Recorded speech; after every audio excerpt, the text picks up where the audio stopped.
Welcome back to the TLR Podcast. We have a belter today, guys. We have a semi-finalist of the UEFA Champions League semi-finalist. Combined XI.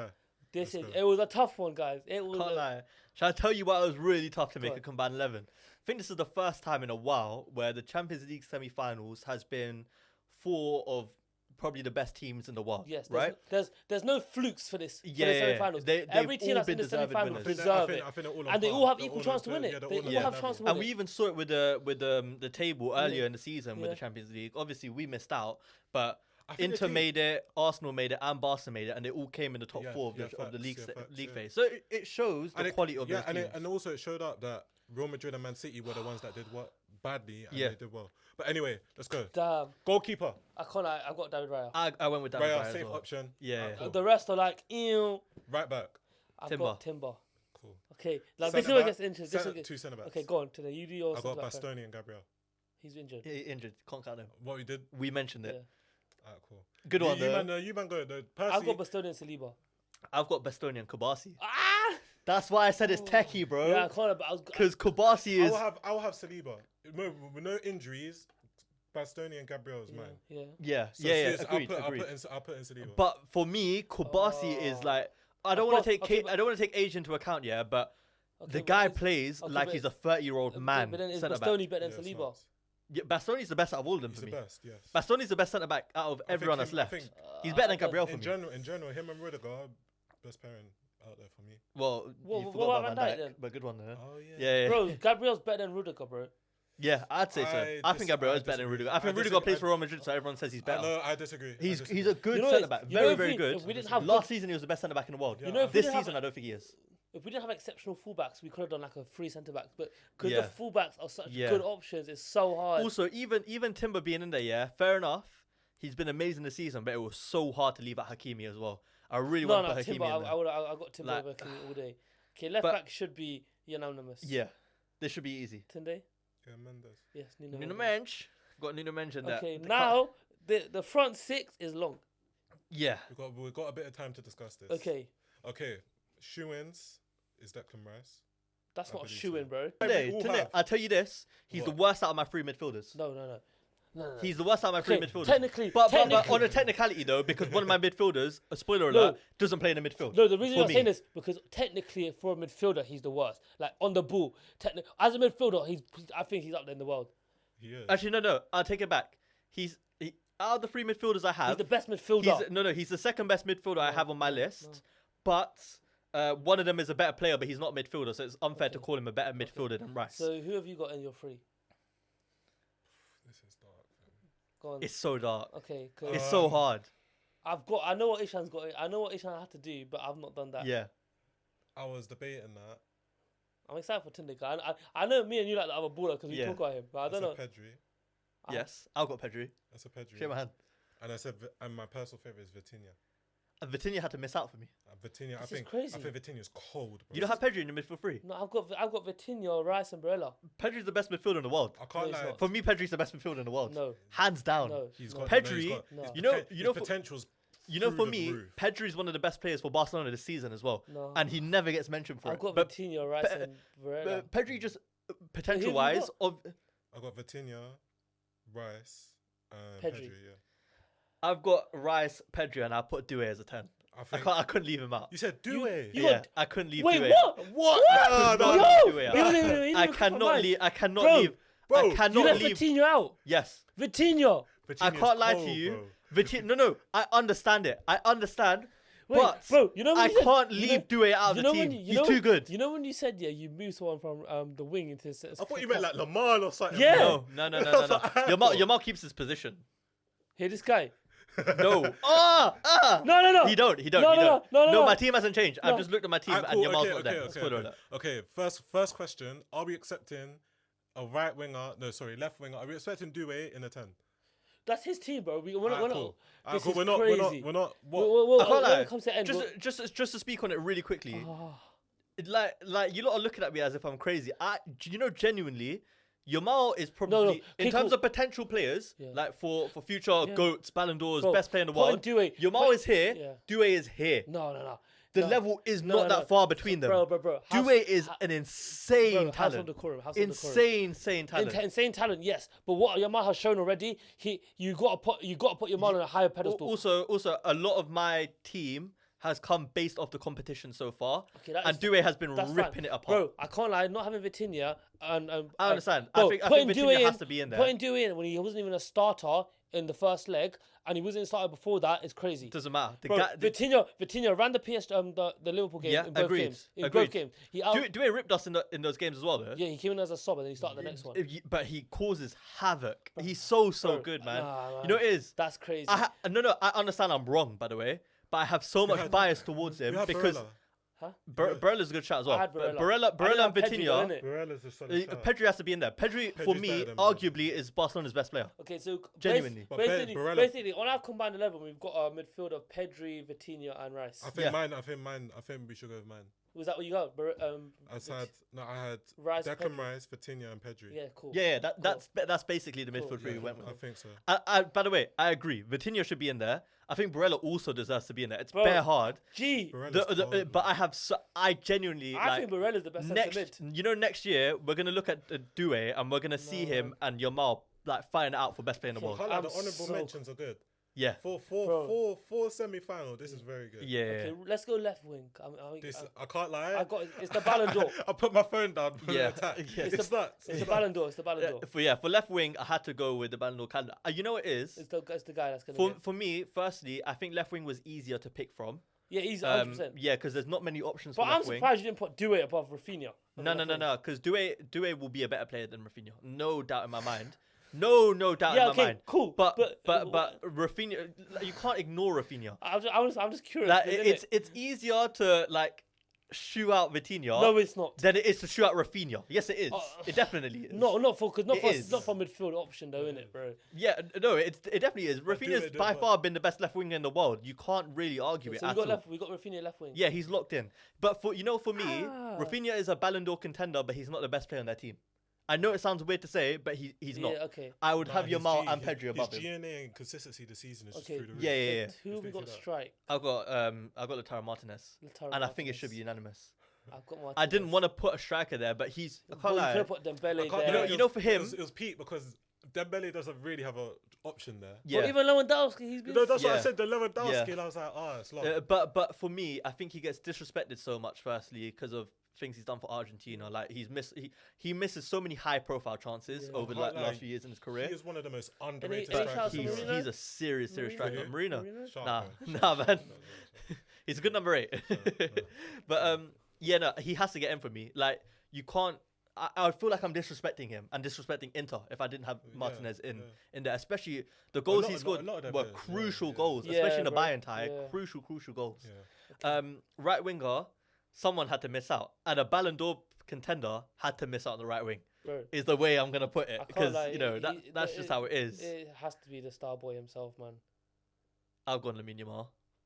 Have you got Lamine Yamal? I've got Saka. I've got Saka. Really? All day. Nah. Who have you got? Saka's the second best right winger in the world. No, he's the third best right winger in the world. He's not. Lamine Yamal is the guy. No, he's not. Also, I can't lie. No, he's not. Saka. Like I said already, I based it a lot of what have they done in the competition already. I know Saka's performance against Madrid, even when he didn't get the goal or assist, was amazing. But Yamal, it's just Yamal. Saka, he does it every week. Bro, even when he doesn't score or assist. Bro, you know how people get onto Salah, he didn't score or assist. He had a bad game. Yamal, every single game he plays has been a good game. Clean. Yamal doesn't ghost. Bro, he does not ghost. Neither does Saka, man. No, he doesn't. But Yamal just, for me, it's just a little bit of a higher level. No, it is. No, it's not. Man. It is. It's the final ball. It's the way he could just wrap it himself from outside the box, inside the box. It's the way he just cuts past players. So do you think Dembele makes it? No. Dembele doesn't make it at all. You know, if we could put Dembele as a striker, he'd make it in for me. I think he's been probably the best attacker this season. PCs. You know it's so peak. He had him, Doué, then Barcola. And even Kvaratskhelia. Kvaratskhelia is number 2 for them. It's nuts, bro. It's peak, bro. Dembele should have a spot. But the last few players left. The question is, who's better, Saka or Lamine Yamal? I would have Dembele over Saka. For this season, I would. Bro, what? For this season, Saka's done everything this season. So has Dembele. I can't lie. I would. I think I would. This season, I would. I can't lie. You know, if the Ballon d'Or did a ranking today, would Saka rank higher than Dembele? But Saka was out for 4 months. That's why. That's what I'm saying, though. No, but I based mine a lot of this season. A lot of this season. If Saka continued his form throughout this whole season, he'll be the best. He'll be second best right winger in the world. No, he wouldn't. I still don't think he would. He would. I still think Yamal would be ahead of him. Because there's arguments for Yamal to be above Salah. Like, people are making that argument. No, man. And you can't argue it for Saka over Salah. I think you can. Yes, you can. Lamar's potential's higher than Salah's. Yeah, obviously. Yamal's potential is through the flipping roof. But I think... But you can't base it on potential. I know, but I'm just basing it off what they are right now. And I think Yamal is straight up second best right winger in the world. And I think if you're doing it off this season, you put Dembele third. If you're not doing it based off this season, then you put Saka third. And I think Saka's a better player than Dembele as well. You know, it is for me with Yamal. Every time, you know, when he cuts and he whips the ball into the box. You know, the foot just goes up, and it just lands straight there, and it's always in the perfect spot. Like, you know, that area of the box where you know a striker's gonna be there to score. You see left side, back post. He's got it on lock. How do you have a trademark assist at the age of 17? No, but it makes no sense. I can't decide. I can't. It's a hard decision, but I have to go Yamal. I cannot not go with Yamal. He's got one more assist than Saka. But bro, even if you just look at the overall play, nah, man, I can't lie. I hear why you'd put Saka. Bro, look, you're wearing an Arsenal shirt. Bro, look who Yamal is playing with: Lewandowski and Rafinha. Yeah. Bro, Saka is playing with Marino up top and a Martinelli that has only been performing for 2 Champions League games. Come on, bro. Saka is. But you say a Marino up top, like Marino hasn't been bagging since he's been up top. Are you comparing Marino to Lewandowski, really, bro? Nah. Are you comparing Marino to Lewandowski? But also, what I will say is, we all shoehorn Rafinha and we're calling him a Ballon d'Or contestant. Rafinha would not be a Ballon d'Or contestant if he didn't have Lamine Yamal on the right wing. Fact. He wouldn't. But that's like a lot of Rafinha's goals have just come from Yamal feeding him constantly all season. Okay, but I'm not saying that. I'm not saying Yamal's not a good player, but I'm trying to say Saka is a better right winger. You know, okay, this is the point I'm gonna make to rebuttal this. Yeah, you're talking about who Saka's playing with. I've seen Rafinha's levels last season. Obviously, he's improved. He's a better player this season. But Yamal is basically making him look like a Ballon d'Or contestant. You can't say he that. is. Okay, so Rafinha's having an amazing season. What about Pedri? What about Gavi? What about De Jong? What about Lewandowski? Pedri, I can agree with. What about Kubasi? Lewandowski is just scoring his goals. What about Koundé? What about they're not making Rafinha look better. Balde was so. Balde was. But a lot of it, I can't lie. 80% of the work, 80% of making Rafinha looks better is due to Lamine Yamal. No, man. And I'm not going to concede on that. He creates so many chances. He's always whipping it to the same spot for Rafinha. He gives him so many chances every game. At Barca in the Liga. When was the last time you did? I didn't say I did, but I'm trying to say. No, I watched the highlights. I watched the Celta Vigo game the other day, by the way. I genuinely did. No, I watch it very frequently. Okay. I watch it very frequently. The Celta Vigo game. Yeah.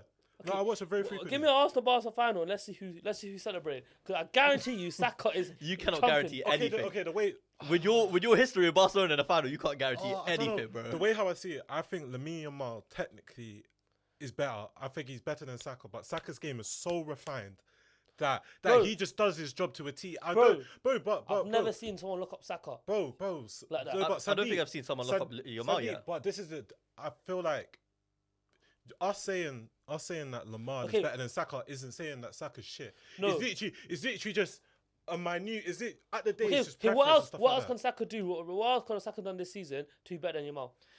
For me, it's the way Yamal will skip past a man first. But like the way he skips past different playing styles. That's just different playing styles. I can't lie, style of play. It's different playing styles. Yeah, it might just be. Nah, it's not. You know, it is. You know, it is for me as well with Yamal. It's how consistently he just does every aspect of his game that I think is good.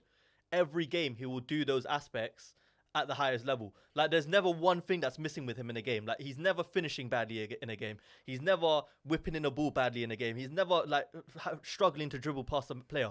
Sometimes with Saka, he's very, very consistent, but that like it'll be one part of his game that is really shining at one point, and maybe like, you know, for example, last game he played, his finishing wasn't on point. Like, he missed a few big chances last game. Who do you play? Yeah, Ipswich. Like, he missed a few big chances. Like, we can both agree.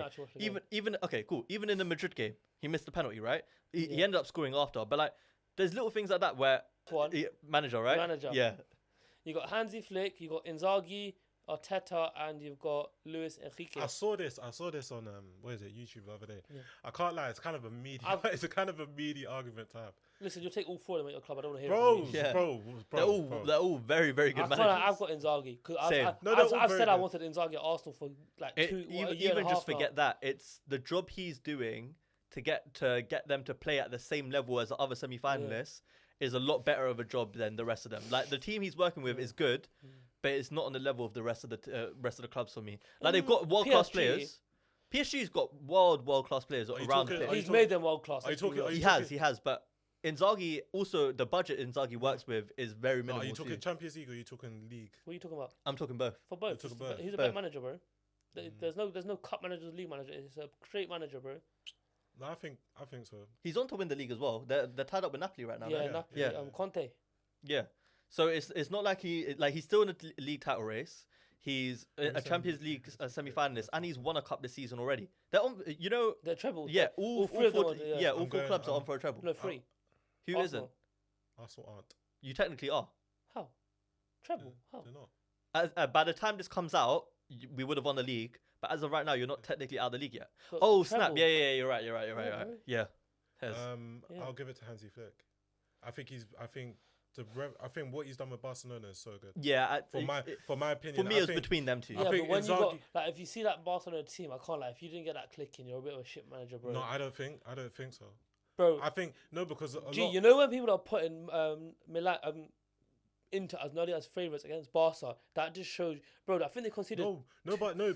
I think three goals. 4 goals. But this Bayern. Barca team hasn't been clicking like this. This is the best football they've played in such a long time. You can't say that. And also, the majority of the young players that have come to this side, after a lot of players like Ter Stegen and that, they're not even playing that much anymore. Bro, Conte hasn't been playing the way.